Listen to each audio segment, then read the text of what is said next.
Welcome to another episode of Bargain Saturdays, and this week I decided to take a look at Camelot the Legend. The sad part is I could probably spend minutes just complaining about the box art alone, mostly because it's very inaccurate in terms of representing the actual characters in the film. So much so it's sort of painful to look at. Just you're like, well, one, Lancelot has armor, not a tunic. Well, obviously he wears a tunic, but he wears armor over top of it throughout most of the film. So where on earth is it on your box art? Two, he rides a white steed in the film, so why on earth is he on a brown one on the box art wearing a red stash or whatever? And I can go on about how King Arthur's off, Merlin's off. Camelot looks nothing like that, and if you look at the back of the box, that castle looks freaking tiny. Like damn. Ironically, the king is more accurately represented on the back of the box than he is on the front. Or is that meant to be Mordred on the front? In which case, it still is wrong. Because he looks like a slimy little mofo in the film. Like, it's obvious just from the first glance, like, yeah, this guy's evil. He's not on the up and up. I mean, sure, the film points that out to you, too, but you can just look at him and know that, he's bad news. And King Arthur's a fool for not getting rid of him. Like, it's obvious, Arthur. He's evil. Pure, unadulterated evil. Sure, incompetent evil, but that's another story now, ain't it? I also have to admit that I find the film's messaging a bit mixed.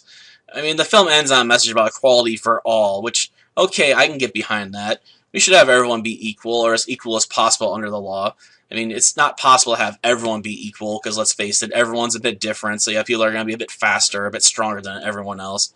And it's unavoidable. You can't have perfect equality. You can just have perfect equality under the law, and that's the most you can really hope for, not equality of ability. Life's not fair, just get over it. I gotta accept that much inequality. It's unavoidable. But there's one of the songs in this film about being a knight includes lyrics about teaching the pagans how to pray.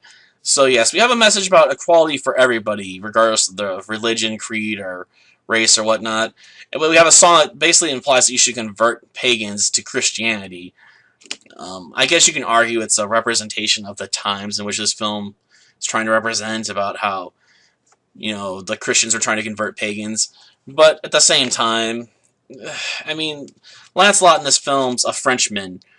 So we have a Frenchman that decided to go to England because reasons. He's like, well, I beat everyone up in France. I might as well go to England because, I don't want to be in a country where all the knights are weaker than me. I'd rather go live in Camelot because I've heard it's got strong people there or something. Like what? Like, I don't understand his motivation to head to England, other than, he was looking for someone else to pick a fight with. And around the time that King Arthur legends usually take place, Britain and, or at least I should say England and France were at war with each other, so it doesn't make sense why they just accept a French knight, into Camelot without a lot of suspicion. Like, you're French, though. Like, well, I want to be a knight of Camelot. Like, but why? You're French. So yeah, it definitely plays very, very fast and loose with Arthurian lore. So much so that people might say it's insulting if they're familiar with it. I guess you can argue that's going to be the case regardless, because let's face it, at the end of the film, they save Camelot, and Guinevere and King Arthur are still together, and there's like this big misunderstanding between what happened between Lancelot and Guinevere, and nothing really salacious happened. So you have a lot of details that are getting changed or modified to make it more kid-friendly, which is understandable, I suppose, because after all, it is a kids' film, and they can't make their money back if it doesn't have a happy ending. I mean, that's just a thing. Just watch Little Rita, though. I have to warn you, that film is a bit racist, considering, the time it came from. It's an old spaghetti western, so yeah, don't expect the most accurate depiction of Native Americans or Mexicans. Not even close. Yeah, a bit insulting to watch nowadays if you're wanting to think about that stuff. Usually when it comes to old films, it's best to just ignore it. But with this film, it came from 1998, so I'm a lot less willing to cut slack for it. At least when it comes to that sort of stuff. As far as the rest of the story goes, it's hard to take the villains seriously. They're very incompetent, like, painfully incompetent.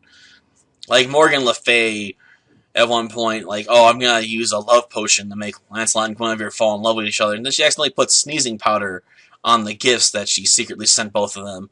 So instead of falling in love, they start having sneezing fits. Yeah, that's a pretty impressive screw up. And then at one point, she stops and goes into her cabinet full of her magical potions, and just grabs one off the shelf and starts chugging it down.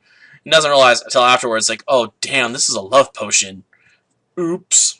Okay, I guess she technically was spraying some on her chest because she thought it was like perfume or something, but still, like you think you look at your labels on your bottles a bit more carefully before you do stuff like that, because it's pretty bad when you botch that terribly. Like, so apparently she rolled a critical failure, when she was making that plan.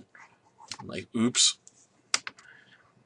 And you get the same thing with Mordred at one point. Like, he comes charging into Camelot, declaring how he's going to kill King Arthur and take Guinevere as his wife or whatever. And it's like, one, there's nothing that established that you were interested in Guinevere in the first place, so why on earth are you even bringing up marrying her near the end of the film? Because there's nothing that leads to that. Was it meant to be a ploy because you're pretending to be Lancelot? But as soon as he reveals his face, like, everyone knows it's Mordred. So all of a sudden the whole Lancelot angle is pointless to him, but he still goes on about it. Like, at what point did Mordred fall in love with Guinevere in this film? As far as I can tell, there's nothing that establishes it. It just happens, for some reason, at the end. Not to mention, he comes charging into Camelot by himself. I mean, sure, he has people coming up behind him, but they're several minutes behind him. Yet he's surrounded by entire townspeople with a whole bunch of armed knights, and people that are armed to the teeth with pots, pans, and whatever else they can find, ready to fight him off. And he's got basically no escape if they close the gate. Like, you think someone that's all evil and stuff and goes on about how dumb the good guys are would have a better plan than, going charging by yourself and waiting for backup to show up. That's kind of dumb. Then again, you can say the villains are dumb throughout, because there's one point where Lancelot's like, I'm going to hold off these evildoers, these bandits that want to kill the king on Mordred's orders, and he's giving up his horse to King Arthur and Guinevere so they can escape.